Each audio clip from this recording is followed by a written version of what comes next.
પટના, જે દેશનું એક બહુ મોટું એજ્યુકેશન હબ ગણાય છે, તે અત્યારે શિક્ષણને કારણે નહીં પણ બે મોટા શિક્ષકો વચ્ચેની લડાઈને કારણે ચર્ચામાં છે. આ લડાઈ છે સોશિયલ મીડિયા પર કરોડો ફોલોઅર્સ ધરાવતા ફૈઝલ ખાન એટલે કે ખાન સર અને જ્ઞાનબિંદુ એકેડેમીના રોશન આનંદ સર વચ્ચે. આ બે સંસ્થાઓ બિહાર પોલીસ, દરોગા, એસઆઈ અને કોન્સ્ટેબલની ભરતી માટે તૈયારી કરાવે છે. શું છે આખી ઘટના? ઘટના 20 જૂન 2026ની રાત્રે આશરે 10 વાગ્યે પટનાના કદમકુઆ, મુસલ્લાપુર વિસ્તારમાં બની હતી. ખાન સરની કોચિંગ સંસ્થા પર અચાનક પથ્થરમારો અને તોડફોડ કરવામાં આવી. ખાન સરનો આરોપ છે કે બાજુની કોચિંગ સંસ્થાને એટલે કે જ્ઞાનબિંદુના લોકોએ આ હુમલો કર્યો અને તેમના સ્ટાફને માર માર્યો. આ હંગામા દરમિયાન ફાયરિંગ, ગોળીબાર પણ થયા હતો. ગોળી કોણે ચલાવી? આ મામલે બંને પક્ષોના અલગ અલગ દાવા છે. ખાન સરનો પક્ષ: શરૂઆતમાં ખાન સરે કહ્યું કે હુમલાખોરોએ ગોળીબાર કર્યો. પાછળથી તેમની મેનેજમેન્ટે સ્વીકાર્યું કે જ્યારે હુમલો થયો ત્યારે આત્મરક્ષા માટે તેમના સિક્યોરિટી ગાર્ડ્સે પણ હવામાં ફાયરિંગ કર્યું હતું. રોશન સરનો પક્ષ: જ્ઞાનબિંદુ કોચિંગ તરફથી એક વિડિયો જાહેર કરવામાં આવ્યો. તેમનો દાવો છે કે રોશન સરે કોઈ ગોળી નથી ચલાવી.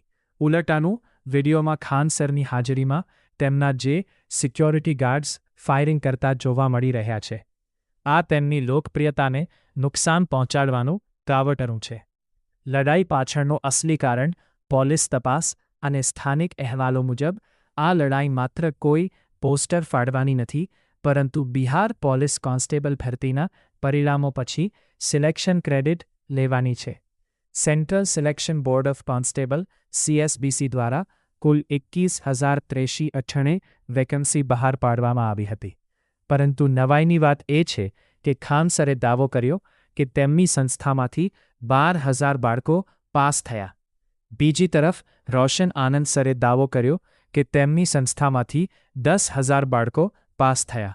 જો બંનેના દાવો સાચા માનીએ તો કુલ પાસ થયેલા વિદ્યાર્થીઓ 22,000 થઈ જાય, જે અસલી વેકન્સી કરતાં પણ વધારે છે. કાં તો વિદ્યાર્થીઓ બંને જગ્યાએ ભણતા હતા અથવા તો આ સિલેક્શનના આંકડાઓનો મોટો ખેલ છે.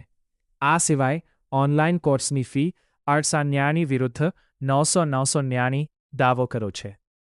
અને બજાર પર કબજો કરવાની હરીફાઈ પણ આ વિવાદનું મુખ્ય કારણ છે. કોંગ્રેસ અને સરકારની પારીવારી આ મામલે પોલીસે કડક વલણ અપનાવ્યું છે.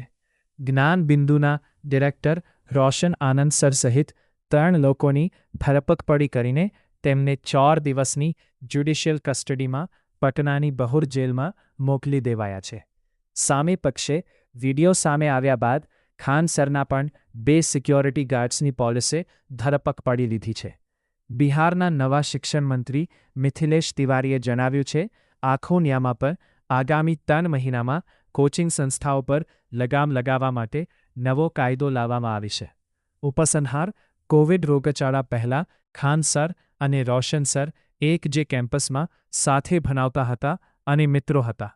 પરંતુ જેમ જેમ લોકપ્રિયતા અને બિઝનેસ વધતો ગયો તેમ તેમ આ સ્પર્ધા દુશ્મનીમાં બદલાઈ ગઈ. જે શિક્ષકો લાખો વિદ્યાર્થીઓને કાયદો અને વ્યવસ્થા જાળવતા પોલીસ બનવાનો પાઠ ભણાવે છે, તેઓ પોતે જ રસ્તા પર હથિયારો અને પથ્થરોથી લડી રહ્યા છે. તે ખરેખર ચિંતાજનક બાબત છે.